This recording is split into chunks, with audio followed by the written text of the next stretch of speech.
Does the Bible condone slavery? Today I wish to address whether or not the Bible condones or even regulates chattel slavery or owning humans as property. In this two-part series, we'll examine the Bible's position on slavery. In this video, we'll look at the Old Testament and the Mosaic Law as it relates to slavery. In part 2, we'll examine the New Testament and what it has to say on the subject. Even though this is a two-part series, this first episode is going to be quite long. I believe it needs to be in order to be thorough in addressing the false accusations of those that believe the Bible and God as its author is pro-slavery. Because of the length of this video, I have added markers so you can quickly skip to the section you're most interested in, or so you can find your place if you have to watch this video in parts. Hello friends, I'm pastor and teacher Jonathan Burris. Slavery has existed throughout antiquity and is a symptom of the depravity of man. Let's look at a brief history of slavery. Ham's son, Mitzrayim, founded Egypt. It's still called Mizraim in Hebrew today. Egypt was the first recorded nation in the Bible to have harsh slavery, and it was imposed on Joseph, the son of Israel. Later, the Egyptians were slave masters to the rest of the Israelites until Moses, by the hand of God, freed them. The Israelites were again enslaved by Assyrian and Babylonian captors about 1,000 years later. Other ancient nations were also involved in slavery. The Code of Hammurabi discussed it centuries before the Mosaic Law. Black African Moors enslaved whites during their conquering of Spain and Portugal on the Iberian Peninsula or in the 8th century CE. That slavery lasted over 400 years. The Moors even took slaves as far north as Scandinavia. The Moorish and Middle Eastern slave market was extensive. Norse raiders of Scandinavia enslaved other European peoples and took them back as property beginning also in the 8th century CE. The problem is, slavery is a human problem, not merely a Western civilization problem.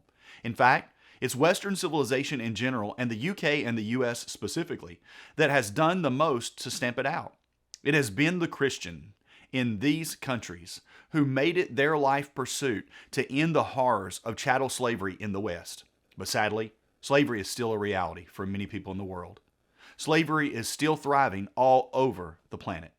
One study reports that 1 in 200 people alive today are slaves. The passages in the Old Testament that we'll be considering are found in the books of Exodus, Leviticus, and Deuteronomy.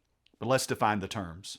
A major cause of confusion for contemporary readers is the assumption that the word servant, as is found in the Old Testament, means the same thing in ancient Israel as it does for us today when we imply it to mean slavery. Strictly speaking, the Old Testament does not call an individual bound to the service of another a slave. It calls him an eved, and a woman in such a role is called an amah. These words denote servanthood, not slavery. So just how similar was Israelite servanthood to our conception of the institution of slavery? Not even remotely similar. And now I will defend that declaration. Consider first that Israelite bondservice was entirely voluntary. Exodus 21:16 says, "And he that stealeth a man and selleth him, or if he be found in his hand, he shall surely be put to death." This speaks directly to the issue of slavery and forbids anything resembling a slave trade among the ancient Israelites. This verse alone should make it clear that what some call slavery in Old Testament law is vastly different than anything we commonly associate with slavery. By contrast, Leviticus 25:39 and 47 speak of the poor Israelite as selling himself into servitude, suggesting what we will soon discover, that Israelite slaves were indentured servants, not human chattel deprived of freedom and basic rights. The fourth commandment even requires that bondservants enjoy the Sabbath along with their masters. That's Exodus 20, verses 8 through 11. Any passage that speaks of masters as buying Hebrew servants should be understood as referring to a voluntary act in which the servant was not sold by another, but sold his own labor to another Israelite. Another important law that should inform our understanding of what was legal and in ancient Israel is Deuteronomy 23:15 through 16. "Thou shalt not deliver unto his master the servant which is escaped from his master unto thee. He shall dwell with thee, even among you, in that place where he shall choose in one of thy gates, where it liketh him best. Thou shalt not oppress him." According to the law of Moses, it was actually illegal to return a fugitive slave or bondservant. In fact, this passage commands his fellow Israelites to allow him to dwell wherever he pleases. Effectively, Israelite bondservants could break their service contracts simply by leaving. Indentured servanthood in Israelite law was entered into voluntarily and could be ended voluntarily. This stands in stark contrast to other ancient Near Eastern law codes of the day. Consider the Law of Hammurabi, which was written around 1792 to 1750 BC, which gives a drastically different perspective on runaway slaves. Let's see what it has to say on the matter. If a man should harbor a fugitive slave or a slave woman of either the palace or of a commoner in his house, and not bring him out at the herald's public proclamation, that householder shall be killed. If a man seizes a fugitive slave or a slave woman in the open country and leads him back to his owner, the slave owner shall give him 2 shekels of silver. If that slave owner should refuse to identify his owner, he shall lead him off to the palace. His circumstances shall be investigated, and they shall return him to his master. If he should detain that slave in his own house, and afterward the slave is discovered in his possession, the man shall be killed. Now let's talk about indentured servanthood in the Old Testament law. Indentured servanthood, as it is described in Israelite law, was a way in which a family could deal with debt. According to Leviticus 25:35 through 37, an Israelite could not charge another Israelite interest on a loan. But you still have to pay back what you borrowed. In some cases, the only way to repay your debt was your only means available, the labor of yourself and the people in your household. The term of service that an Israelite could serve another under these conditions was 6 years. In the 7th, he had to be released. That's Exodus 21, verse 2. There is an upper limit. Smaller debts could presumably be paid in less time. As far as the nature of the labor involved, it is important to note that the Israelite bondservant would be doing essentially the same thing that he would have been doing in his family's household, working fields, shepherding flocks. Under the care of a wealthier family, he would have been better fed, better clothed, and able to engage in work that was possibly more rewarding. Then, at the end of their 6-year term, Israelite servants had 2 options. Number 1, they could return to their household. If this is chosen, the master would be obligated to follow Deuteronomy 15, verses 12 through 14. And if thy brother, a Hebrew man or Hebrew woman, be sold unto thee, and serve thee 6 years, then in the 7th year thou shalt let him go free from thee. And when thou sendest him out free from thee, thou shalt not let him go away empty. Thou shalt furnish him liberally, out of thy flock, and out of thy floor, and out of thy winepress, of that wherewith the Lord thy God hath blessed thee, thou shalt give unto him. The Israelite servant was not expected to start over from scratch after he was released from service. Rather, now the former master who had benefited from his labor was to provide with liberal amounts of livestock, grain, and wine in order to get him back on his feet as part of Israel's legal provisions for the poor. Alternatively, the bondservant could choose to remain permanently in the house of his master. Exodus 21:5 through 6 says, And if the servant shall plainly say, I love my master, my wife, and my children, I will not go out free, then his master shall bring him unto the judges, and he shall bring him to the door, or unto the doorpost, and his master shall bore his ear through with an awl, and he shall serve him forever. Deuteronomy 15:16, which addresses the same situation, adds an additional reason why a bondservant might choose to stay. Because he is well with thee. Think about that. The master could not simply walk down to the magistrates and say, My servant loves me and has decided to stay with me. The servant had to go himself and give public testimony that he desired to stay. The piercing of his ear was to symbolize the act of his own choosing. No chattel slave had ever such rights. What about women? When a man sells his daughter as a servant, she shall not go out as the male servants. That is, she shall not be released from her service at the end of 6 years. If she doesn't please her master, who has designated her for himself, then he shall let her be redeemed, and he has no right to sell her to a foreign people since he's broken faith with her. If he designates her for his son, he's got to deal with her as a daughter. And if he takes another wife to himself, he shall not diminish her food, clothing, or marital rights. And if he does not do these 3 things for her, then she can go out for nothing without paying of money. That's Exodus 21, verses 7 through 11. It's clear that the woman in this passage has been given in marriage to the master's household. The master here has either designated her for himself or for his son. And verse 10 gives the condition if he takes another wife for himself. Now, in ancient Near Eastern marriages, the groom customarily gave the bride's family a bride price. Here, forgiveness of debt would serve as that gift. Now, the reason then that this female servant is not given a release is because marriage is for life and doesn't magically end after 6 years. If the notion of a father giving her daughter in marriage to a man in order to pay off debt seems disturbing, it should be remembered that the practice of arranged marriages has been the norm in many cultures, even our own day, and often results in marriages that are just as happy and fulfilled as ones that are not arranged.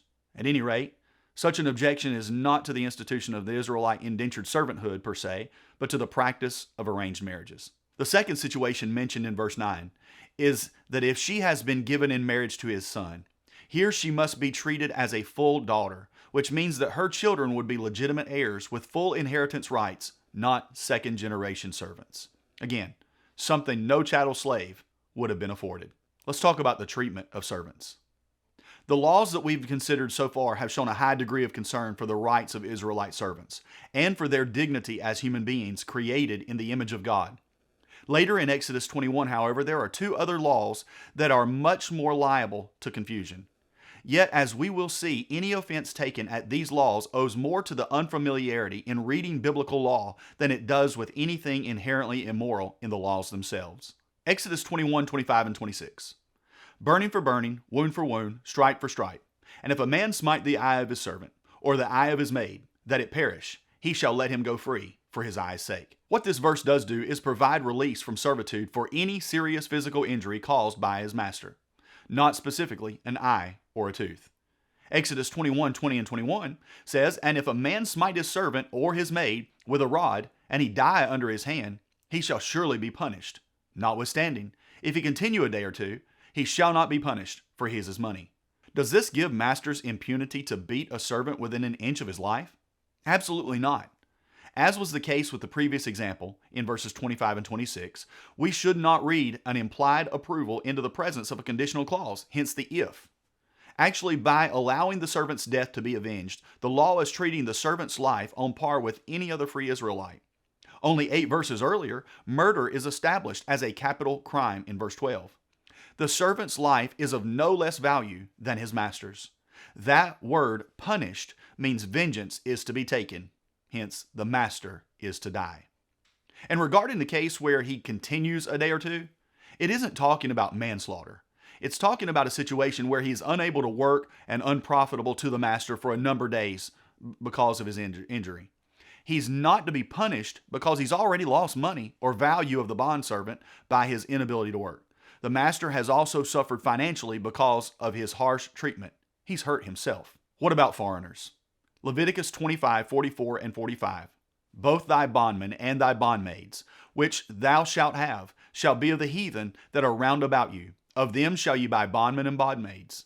Moreover, of the children of the strangers that do sojourn among you, of them shall ye buy, and of their families that are with you, which they begat in your land, they shall be your possession. Having observed the lengths to which the law goes to protect the rights and dignity of Israelites who sold themselves into indentured servanthood in order to pay off debt, it now, on the surface, seems that the same law denies these things to foreigners. Individuals acquired through these means do become property, which can be passed down from generation to generation. But what does that mean? Are they chattel slaves? The answer, again, is an emphatic no. The Old Testament's emphasis on the loving treatment of the foreigner is apparent from several important passages. Leviticus 19, 33 and 34 says, And if a stranger sojourn with thee in your land, ye shall not vex him. But the stranger that dwelleth with you shall be unto you as one born among you. And thou shalt love him as thyself, for ye were strangers in the land of Egypt. I am the Lord your God. Notice that this passage clearly extends the category of sojourner to servants, using the same word, ger, to refer to the status of the Hebrews when they lived in Egypt. And the same thing happens in Deuteronomy 10:19. We should not miss the language. He or she shall not be wronged or oppressed, and he shall be treated as a native Israelite.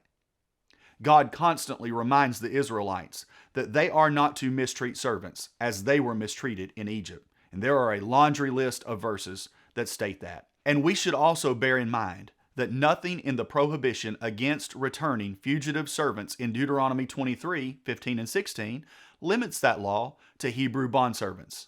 It applied across the board. So what does this mean with regards to foreigners being property? If we go back to Leviticus 25, 44, and 45 and read the entire chapter, we'll find that the chapter is dealing with the year of Jubilee. Every 50th year was a year where all debts were forgiven, and servants were set free, and all land went back to its proper families according to the Mosaic Law. But these foreigners had no inheritance in the land of Israel. There was nothing to be restored to them. And since Israelites could only purchase or hire a bondservant who had willingly placed themselves into servitude, their agreement was not canceled or nullified by the Jubilee year. Apart from their lack of inheritance, they were treated with great respect and honor, even as foreigners and even as bondservants. Regarding the property aspect of that statement, they were the responsibility of the master, and if he perish, they were the responsibility of the master's sons. These poor strangers and their families were under the protection and provision of these Israelite families for as long as the bondservants desired. I began this video by asking, does the Bible condone slavery? After reviewing the evidence, the answer is an unquestionable no. Did sinful people who claim to be Christian participate in and even use the Bible to condone slavery? Yeah, they sure did. They inappropriately twisted the scriptures to support their position. That happens all the time. It doesn't make it right. Poor interpretation or even twisted manipulation are tools long employed by evil men to fuel or fund their wicked tendencies. But once again, we see a God who is consistent in his righteousness and stands in stark contrast to the rest of this world. As Abraham said in Genesis 18:25, "Shall not the judge of all the earth do right?" And when it comes to slavery, he has.